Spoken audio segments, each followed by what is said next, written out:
Many miracles did not happen before obedience, but they happened during obedience. And this is the truth many people overlook. God often performs miracles due to His sovereignty, but through the scripture, He often chooses to work through people's response to His word.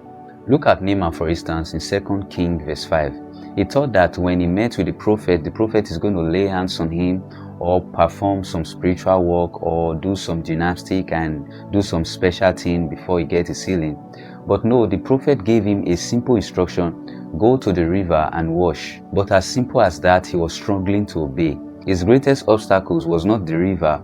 His greatest obstacle at that moment was pride. The instruction felt too ordinary. For a moment, Naaman almost walked away from the instruction of the prophet and from his miracle because God's method did not match his expectation.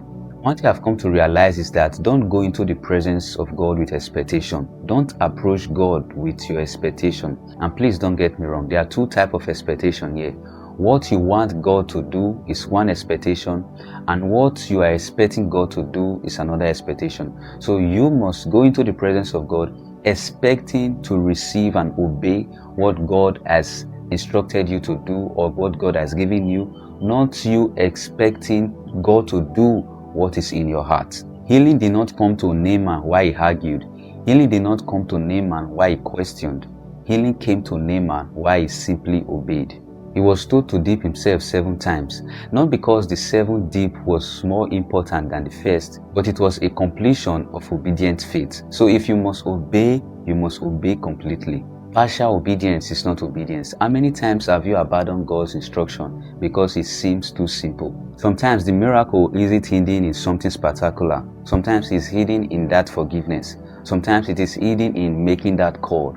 Sometimes it is hidden in releasing that hurt. Sometimes it is hidden in serving faithfully, because your breakthrough is rarely in the side of convenience, but it is always on the side of obedience. Another beautiful example was found in John 2 in the wedding at Cana.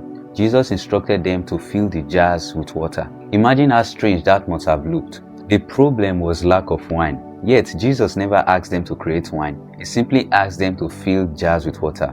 And the miracle happened after they obeyed.